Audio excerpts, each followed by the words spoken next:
형사사건에서 의견서는 언제, 어떻게 써야 가장 효과적일까요? 경찰 조사를 앞두고 있거나 재판을 받고 계신 분들이라면 누구나 하는 고민일 겁니다. 의견서는 단순히 억울하다는 감정을 호소하는 글이 아닙니다. 수사기관과 법원을 설득하기 위한 논리적인 무기죠. 그래서 언제, 어떤 내용으로, 어떤 증거와 함께 제출하는지에 따라 결과가 완전히 달라질 수 있습니다.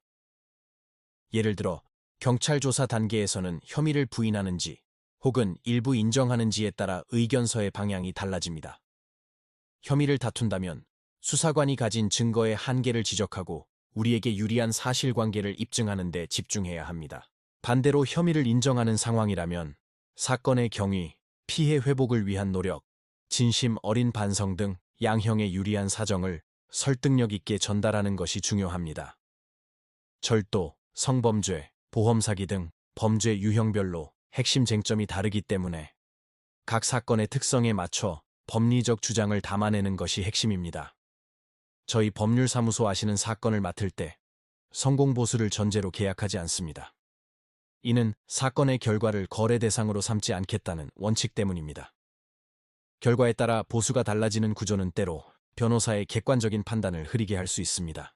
저희는 수사 초기부터 재판까지 모든 과정에서 독립적이고 책임감 있게 사건에만 집중합니다. 이런 구조 덕분에 당장 눈앞의 결과뿐 아니라 기소 가능성, 양형 변수, 추가 수사 리스크까지 포함한 최적의 시나리오를 설계하고 대응할 수 있는 것이죠. 민사소송도 마찬가지입니다. 단순히 소송에서 이기는 걸 넘어 실제로 돈을 돌려받는 집행까지 염두에 두고 사건을 설계합니다. 채권 추심, 재산 조사, 손해배상, 강제 집행까지 전 과정을 하나의 흐름으로 보고 실질적인 회수 가능성을 가장 먼저 따집니다. 특히 부동산 분쟁이나 전세 사기 사건에서는 공인중개사 자격을 바탕으로 계약 구조와 권리관계를 함께 분석하여 법적 판단의 정확도를 높입니다.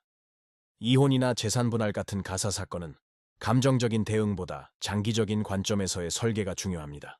당장의 갈등 해결을 넘어 재산 분할 이후 발생할 수 있는 세금 문제나 양육 과정에서의 분쟁 가능성까지 미리 예측하고 대비합니다. 모든 사건은 변호사가 직접 상담부터 조사, 소송, 집행까지 책임지고 진행하며 전국 어디든 전자소송을 통해 신속하게 대응합니다. 사무직원을 거치지 않고 변호사와 직접 소통하는 것을 원칙으로 삼는 것도 바로 이런 책임감 때문입니다. 이러한 원칙을 바탕으로 사건을 진행하는 것이 왜 중요할까요? 법적 문제는 단순히 한 번의 재판으로 끝나지 않고 여러분의 삶에 장기적인 영향을 미치기 때문입니다. 그래서 저희는 눈앞의 결과에만 매몰되지 않고 현실적인 가능성을 바탕으로 의뢰인의 미래까지 함께 고민합니다. 수사 초기부터 재판, 그 이후의 과정까지 책임감 있게 동행하는 곳, 민사, 형사, 가사, 행정 전반의 사건을 이러한 기준으로 다루는 곳이 바로 법률사무소 아신입니다. 감사합니다.